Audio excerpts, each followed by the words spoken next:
You know, like, are you embarrassed of me? Like, I never say that. you're embarrassed. Okay. When you act like that, I'm very embarrassed, actually. Yeah. When you act nonsense, like, very embarrassed, actually. I'm the one that's always left picking up the pieces. Jasmine, I've done more for you in the last 4 months than that dude has done for you in the last 4 years.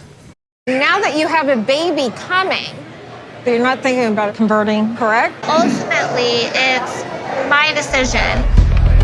We're Christian. We don't want her to become a Muslim. Shut up.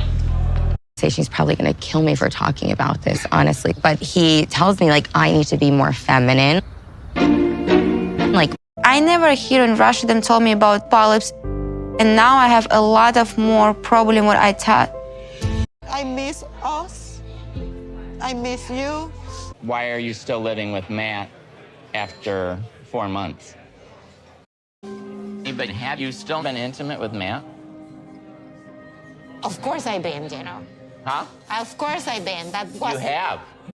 I did kiss her. It was very passionate. I am by far no expert in relationships, but I find myself yelling at my TV because these couples are turning the easiest conversations into the nastiest of fights, and it makes me wonder, y'all fought for these relationships so hard before you got married, only to get married and act like you are with your mortal enemy. And I think it becomes extra silly when you start seeing them not being able to handle a taste of their own medicine. It's both sad and comical. Let's get into it. Hi guys, welcome back to Nikki Faces Reality. We are here to discuss 90 Day Fiancé Happily Ever After. There's a lot to discuss, so before we get into it, as always, make sure to like, comment, and subscribe. Thank you guys so much for being here. As always, I will add timestamps so that you can skip around as you please. We're gonna start the shit show with Darcey&Giorgi. They are in Bulgaria. They're only here for 3 weeks, yet they've packed up their entire apartment. Darcey girl, I don't know how you do it, but luckily she has a strong man with her that is just lugging everything along. This is both a honeymoon and a family trip, and from the way that Darcey talks about it, I'm like, okay, so things have been a little dry in the bedroom. So I'm like, ooh, I hope that, you know, you guys can grow closer together, but I don't know, with all this anxiety that you both are carrying. But we see them driving around. I really love that Giorgi's taking this time to educate her, and he's taking her to Plovdiv, I think that's how you say it, and he says that it's a romantic city and also the third oldest city in Europe. But after talking about their expectations for the trip, this new confessional look, I was like, Darcey, this is the best you have ever looked. Correction, the best she has ever looked post-surgery. Whoever did her glam, she needs to keep them around. I was just like, oh my God, you look so stunning. Please don't touch your face again. But she's going to. Only to throw on like a million filters. I love Darcey, but she stresses me out. But anyway, they pull up to this hotel and it's giving the vibe of like a bed and breakfast. It looks quaint. It looks cute. It looks old. They get there. Giorgi's like, do you have the honeymoon suite? And the guy is like, and he's like, we had one, but the couple that used it the last time, they've caused some damage, so it's being renovated. And I was like, were your last guests Bella and Edward? Like, what do you mean you need to renovate it? I don't know if I should be scared or if I should be cheering those folks on, but like I said, this place looks old, it looks creaky, but it looks beautiful. They get to their room, it is lovely, and Darcey's like in heat. She's in heat, but she's also like, what if the guy can hear us? So she makes Giorgi go outside of the room and she starts air humping the bed and making all these noises. I don't know if you could really call them moans because I'm like, Darcey, you sound like you're in pain.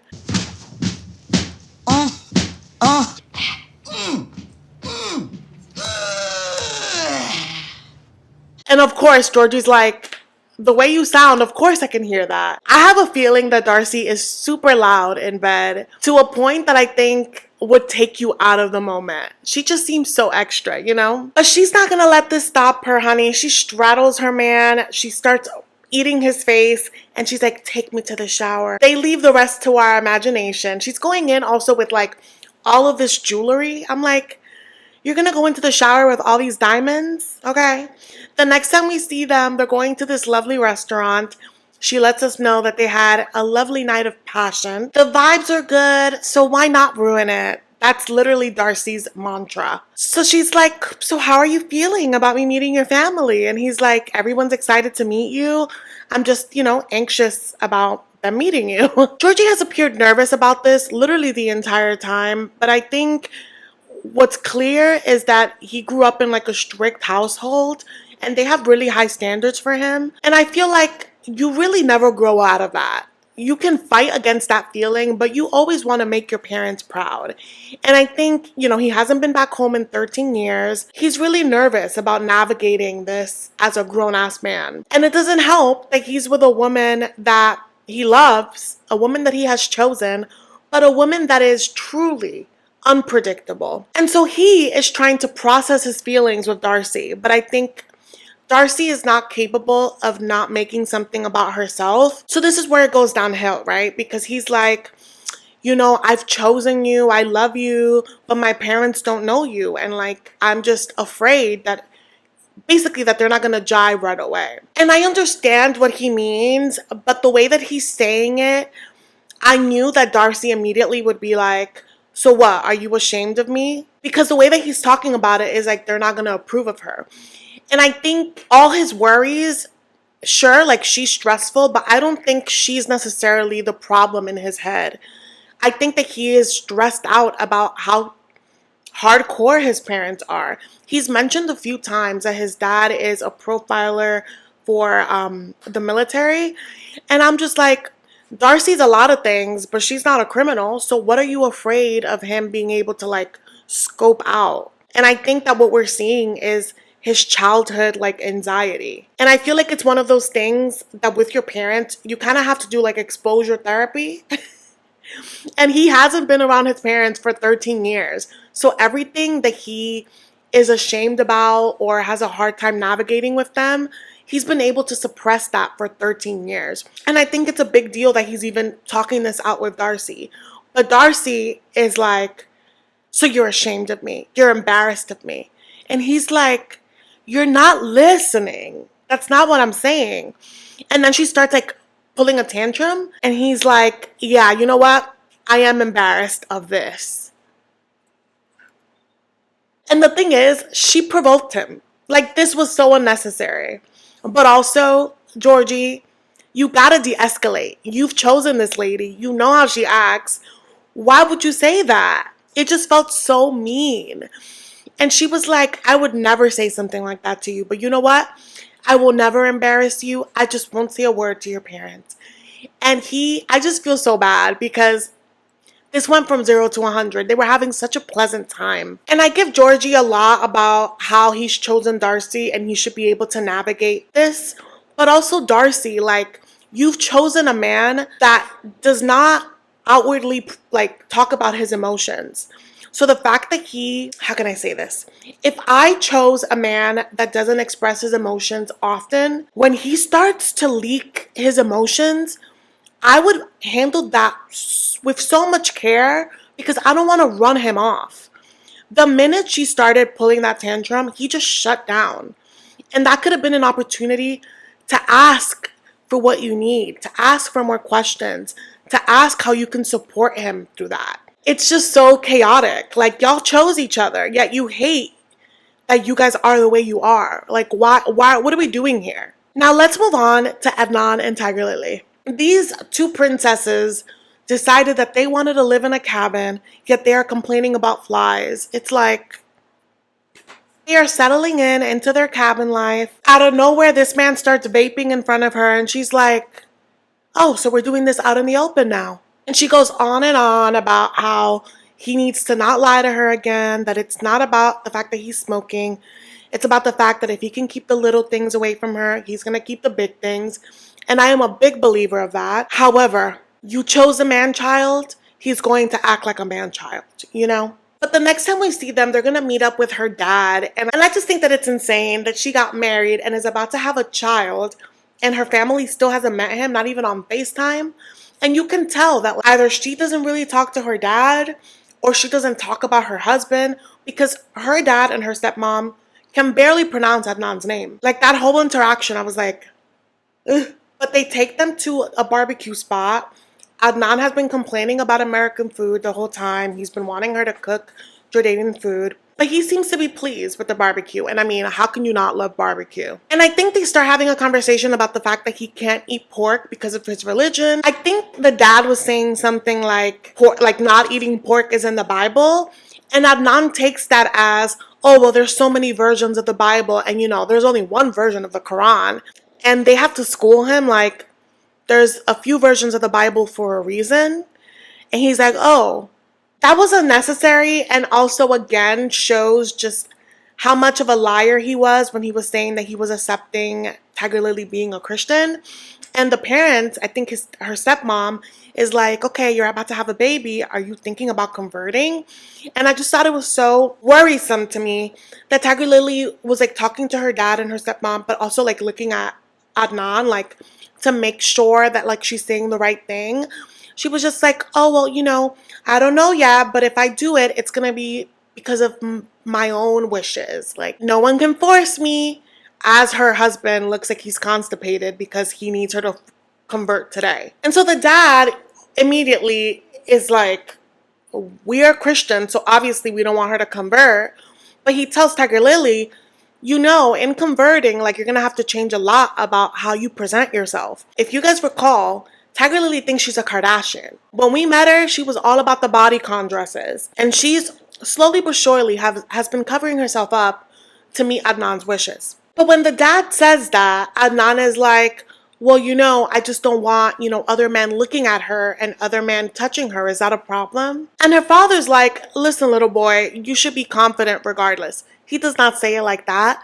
But that was the energy. Like, your masculinity is so fragile. She can't shake someone's hand. There are formalities here, and you are literally dating an American woman. And I think what's more offensive, because he's allowed to have his beliefs. There's nothing wrong with it.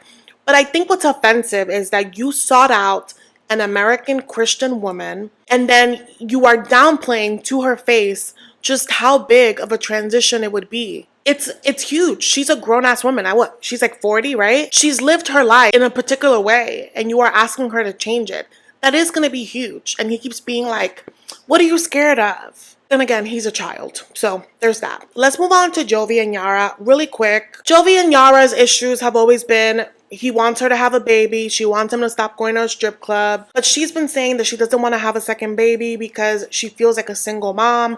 Jovi works 3 weeks at a time away, and then he's 3 weeks with the family. There's just too much to be raising an infant like that, which I totally understand. But girl, a puppy is no different in my book. So she decides to surprise Jovi at the airport with a puppy, and he's like, I would rather very much change diapers than pick up dog poop. But if you guys remember, Yara has decided that of all businesses, she wants to have a luxury pet accessory business. It's so specific. And she was like, well, I can't have a pet business without a dog. So then we see her have this photo shoot with Lauren. Lauren is not a professional by any means. These pictures are horrid, but it's really just an opportunity to have them talk crap about Alexi because these girls really don't have a storyline. So that's really what they're here for. I think Lauren shares to Yara that, you know, she's a stay-at-home mom. She's taking care of 3 kids, of all the chores. And Alexi just expects her to do that. That's her main job. And then this man told her that he needs her to be a little more feminine when he comes home from work. And she's like, feminine? After I've been slaving over your house and your kids, like, I don't have energy. I'm drained. And so it's taking a toll in the relationship. And I just, again, Alexi and Lauren get on my nerves because they want to pretend that they're so perfect. And Yara says that. She's like, these two appear like the perfect couple, but if you dig just a little, you see all of the problems. And they have a lot. So yeah, so I wonder how that's going to unfold because you just know that it's going to come up later. That Yara's going to tell this to Libby, and then Libby's going to throw it in Alexi's face because Lauren was fighting with Andre. You just know that it's just going to keep coming back around. So that's it for them. Let's move on to Julia and Brandon. We see Julia and Brandon meet up at the beach with their friends. One of their friends, of course, has a baby. How timely, you know, after all of the baby conversation. And it's crazy because up to this point, Brandon has never been around a baby. One, he's a child himself, the way that he acts. But two, how could you be so certain that you want a baby and you've never been around one? You've never even like babysat for one. Like many parents haven't been around babies and have been perfect parents. Like that's not what I'm saying. I'm just saying that like there's so much ignorance around his pressure towards Julia. So I'm like, really? This is your first time? And so given that this is his first time around a baby, this is the first time that Julia has been able to see him in action. And she says, she's like, you know, being around babies is scary for a lot of people. She has a lot of fears, but seeing the way that he's so disarming and being so playful, it made her emotional. She's like, this is probably the first time that I've been able to picture this being our reality. And it only makes her sadder given the results that she got in Russia. So after seeing him with this baby, she's like, you know what? Fine, like I'm gonna go through with it. We're gonna get the second opinion. But she's like, I just need you to not pressure me. And he says he doesn't pressure her, but he does. And what's worse is that it's not that he just pressures her one-on-one. He tag teams with his parents. And it's just so rude and so harmful. And he's never gonna get her in the bedroom if he keeps acting like that. But anyway, we do see them on their way to get the second look. Julia looks like she's sick. She's about to have a panic attack in this car ride, but they make it. They insert this thing because they have to do a sonogram. They do the sonogram. She looks in pain because they have to insert this device inside of you. Immediately, the doctor is saying that she sees some polyps and she sees some things that could be blocking the sperm, but they're not going to know for sure until the blood tests come back. And I think they're going to get that in 2 weeks. So there's a lot of nerves around it. I think that that would be the worst part for me, to have to wait 2 weeks for results. But the sooner you get the answers, the sooner you can come up with a plan that works for you as a couple. I just need Brandon to work it out with his wife. His parents cannot be part of the decision making. They simply cannot. That's it for them. The last couple, of course, is Jasmine and Gino, because this is probably just the most chaotic couple to me. Even though we know how it ends, I just can't look away. So y'all, Gino is in enemy territory, okay? He is in Michelle and Dana's home. I hate that it's enemy territory because it is his family. But as you guys recall, they are Team Jasmine. Dana immediately asks Gino about how things went with Natalie, and Gino starts chuckling. He's chuckling because he's like, y'all are going to report back to Jasmine. And I think a part of him wants that to happen. But they're like, oh my God, she looks like Jasmine. And he's like, yeah, I guess she does. But anyway, she's coming to Michigan. I would love for y'all to meet her. And Michelle is like, you want me to meet her? And he's like, yeah, why wouldn't I? And she's like, haha, JK, girl, you're not kidding. You are making it no secret that you have allegiance to Jasmine, okay?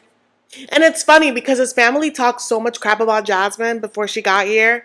She's still all of those things. But he's basically like, listen, yeah, I do want you guys to meet her. I want you guys to support me. I am ready to move on. She knows I'm separated. And Michelle's like, you're separated, but you haven't had that conversation with Jasmine. He's like, no, I did. The last time we saw each other, I let her know that I've moved on. And he tells them about the phone record situation and how he's like, I know that she was cheating or involved with Matt way before she actually told me. Michelle is like, I don't think that she was cheating. I hung out with them both. And he's like, oh, you have? Yeah, she has, Gino. And she's like, and right in front of him, she will tell me that she loves you and that she misses you and that she regrets having the open marriage. And this perks up Gino's ears. And watching that, I'm like, Gino, hold your horses. Because the minute you tell Jasmine that you don't want an open marriage, she's not going to abide. She's not going to let go of Matt. She's not. She's had it good. But Gino hears this like, she regrets the open marriage. Maybe I didn't let her talk the last time. Maybe I should give her another opportunity. And Michelle's like, yeah, like you should really talk it out and give it one last shot before you let 5 years go by. And Michelle says, yeah, but make sure that there's no screaming, no yelling. And I'm like, you should give that advice to your friend because she's the one that leads the charge, okay? And speaking of her friend, we see Jasmine and Matt getting pedicures because apparently Matt has the crustiest feet, and she's like, let's get this together. And she takes this opportunity to be like, oh, Matt drives me everywhere. He basically to say that he doesn't complain like Gino, right? She's like, he drives me everywhere. He waits for me. He pays for my mani-pedis. Gino also paid for your hair extensions. He paid for your butt implants, for your boobs, for your Botox, for your dog's care, for your rent. What else did he pay for? For your mom's care, for your children's care. Gino's is a lot of things, but we got to give credit where it's due. And I think that people have, you know, a little amnesia. And I'm going to expand on that in a second, right? Because she's like, oh, Matt, I forgot to tell you, Gino called me and it was so weird. He was being so nice and he wants to have another talk. And Matt is furious. He's like, ugh, how many of these do you need for you to see that he's not going to change? In this dynamic, in his mind, Matt thinks that Gino's the side piece, that he's the inconvenience, when it's really the other way around, right? But he's like, remember how he threw your clothes on the floor in the rain? Every time he calls, I'm the one that has to pick up the pieces. Because Matt goes as far as to say that he has done more for Jasmine in 4 months than Gino has done in 5 years. I've already stated a quick little blurb about what Gino has done. Matt, what, you banged her? You have had no choice but to house her these last 4 months, and you have been her emotional support punch bag, I'm sure. That's all you've done. 4 months of being her little bitch, as opposed to 5 years of being her bitch. And this is the moment that I want to call out, right? Jasmine in this moment is like, oh, Matt, I see everything that you do for me. Trust me, I appreciate it. I really do. And I just want to call out her husband of 5 years did a lot for her. And in that season, when she first came to America, Gino kept telling her, I just want you to be appreciative. I just want you to, show me that you're grateful. That immediately would set her off. And it would become this big fight, remember? Of her being like, why is it that the American feels like we need to grovel at their feet? And just because they brought us here. And he's like, that's not what I'm asking. I'm asking you to show appreciation for everything that I've done for you. It's just so interesting to me how easy it is for her to show appreciation for a guy that just got here, and how much of an inconvenience it is for her to show appreciation to Gino when he would outwardly ask for it. Matt is being entitled after just 4 months, after Gino invested 5 years, and she could not be bothered to say thank you because she just was like, I'm expecting you to do it. Jasmine, I've done more for you in the last 4 months than that dude has done for you in the last 4 years. I know, Matt, all the things you have done for me. Don't you think that I don't see it? And I want to call this out because maybe if she would have been as soft, as demure with Gino as she's being with Matt, they wouldn't be so far gone. Maybe they wouldn't have had this gap in their intimacy. Maybe they wouldn't have this gap where he treats her like an enemy. Like I said, a lot of choices led on both ends, because Gino's not innocent. A lot of choices led to where they're at, and a lot of it is so like foundational, like showing appreciation. So seeing that moment of just how easy it was for her to just make him feel better, and when Gino was asking for that, she just couldn't. That was loud to me. It was a small moment, but it was like, wow.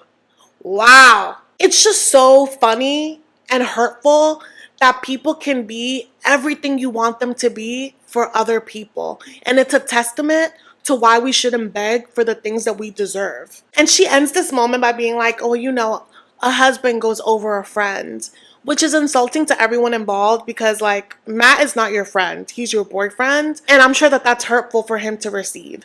And Matt says, according to him, that he has not been able to verbalize his feelings for Jasmine out loud because he wants things to be done officially with her and Gino. But he's gonna be here, and I just feel like this continues to prove that Matt has never been just her friend. He's always had ulterior motives, and he's never been in support of this marriage because he's always been waiting and cheering for it to end. So Jasmine, you played yourself. But anyway, we see Jasmine go to the restaurant. She's really nervous because she's like, what if he asked me here to give me divorce papers? That is, the last thing that he said. Gino pulls up. He seems like his guard is down. Her guard is down. They start laughing, reminiscing, about their life together. And I'm like, okay, like this is going in an interesting direction. And she asks about how the talk went with Michelle and Dana. And she just starts crying, being like, I love you. I've never stopped loving you. I've missed you. And she's like, the last thing that you said was divorce. Like, is that how you still feel? And he basically says, no, like, I think that I just blurted that out and I think I need a little more time. And she's like, good. I'm glad that you took accountability because it's not a decision we should take lightly. And she's continuing to lay it on thick that she loves and misses Gino. And Gino's like, yeah? So why are you still living with Matt? You've been living with him for 4 months. And she's like, oh, I haven't had anywhere to go financially. That's not true. If Jasmine at that point has been on OnlyFans, she has been on Cameo, she has had her own money from 90 Day. She has had plenty of money to live on her own. And or I'm sure that Michelle and Dana would have taken her in. Living with Matt is very intentional. That is your live-in boyfriend. And so I think Gino's trying to get to the root of it, like, you and Matt are codependent because you guys are together. And he says it. He's like, I have a hard time believing that you missed me and that you wanted to get our marriage back, because if you wanted that, you would have removed the issue, which is Matt. And she's like, we're not together. He's just a roommate. And he's like, okay, y'all are not together. When was the last time that you banged? You're still banging, right? And she's like, of course, Gino. And he was like, when was the last time that you banged? And it's alluded that they banged that same day, And she's like, well, why do you want to know that? That's not important. And she's like, well, that is part of the agreement that we have sex. And she says that with a grin. And I'm like, Jasmine, you're full of shit. This agreement has been over the minute he kicked you out. You're messing with Matt because you want to be with Matt. Like, when exactly are you missing Gino? When you're writing Matt? Like, when? So she's trying to push this conversation along. And she's like, so what do you want to do with us? And Gino, at this point, now that he's heard that she's actively banging Matt, this is his moment to hurt her. So he's like, I don't really know, because I want to take advantage of the open marriage on my end. And I have met someone and I've invited her to Michigan to meet my family. And Jasmine is like, well, that's not an open marriage agreement. That's your girlfriend if you want her to present your family. Which I think is a lot that Gino would want to bring her to his family. I agree. That's beyond, like, you really should cut ties completely with Jasmine at that point. But I think he's doing that to hurt her. Like, he does tell her to her face, the rules no longer exist after you did what you did. I can do what I want. And so after he starts turning it like that, I'm like, Gino, you are just as toxic as Jasmine, because you are flexing power. He knew that she was with Matt. He knew that whole time. So I think that this was just another arena to make her grovel and to make her feel like crap. And I just think that we should be past that, right? Like, you already know that she's been with Matt for 4 months. That's where she wants to be. Move on. Like, why this back and forth? And if anything, I think that parading this pawn, Natalie, isn't going to prove to anyone that you're happier without Jasmine. It's so intentional, like you're bragging. And I also find it comical that Jasmine, on the other end, is like, we made this agreement together, like it's our arrangement. And she's trying to make it seem like Gino is like not following rules and things. But it's like, Jasmine, the arrangement that you broke, you forced it upon this relationship because you gave him an ultimatum. He had no choice but to accept Matt. So don't try to rewrite history now. Like, honestly, we're watching two grown adults act like children. She then asks him if he has been intimate with Natalie. And he's like, no, I haven't been intimate. And she's like, I don't believe that. He's like, well, we've kissed. And she's like, see? And you are here making me seem like the bad guy. And you are doing whatever you want. Ma'am, you've been banging this guy for 4 months. You have been living with him. You cannot say anything about a makeout, if we could even call it that. You cannot compare the two. So the fact that she sat there and like had that strong reaction just shows you that if Gino was actually having an active, open relationship in the ways that she has navigated it with Matt, she would not be able to handle that, because she's still holding on to the claim that she's created this open marriage because he wasn't banging her. And that could be true, but I also feel like she wanted to be with Matt, so she did. She's now being like, oh my God, like you wouldn't even touch me, which is why I had this relationship, and now you're openly touching other people. I did kiss her. It was very passionate. You are here sitting and being so cruel to me and telling me, oh, I do kiss her. Being your wife, you did nothing but rejecting me and making me feel like I was the most disgusting woman. Jasmine, if I were you, that would be the marker that it's me. He doesn't want me. I need to leave this man alone. But I just don't know what to believe. You know what I mean? Like, everyone's motives here is just blurred. Like, you really don't want to be together, but you just also can't stand that other people want to be with each other, you know? But it's just so comical to me that, like, she's not comfortable being fed a taste of her own medicine. And I think finally next week we're gonna see that blow up when she just literally charges at Natalie and calls her a whore in front of his entire family. Which again, I think is comical that you're pulling up to his family's function with your boyfriend to call your husband's girlfriend a whore. Like, do you not see the optics of it all? It's insane. But that's it for the recap, you guys. Thank you so much for watching. Please let me know your thoughts in the comments, and I will see you in the next one.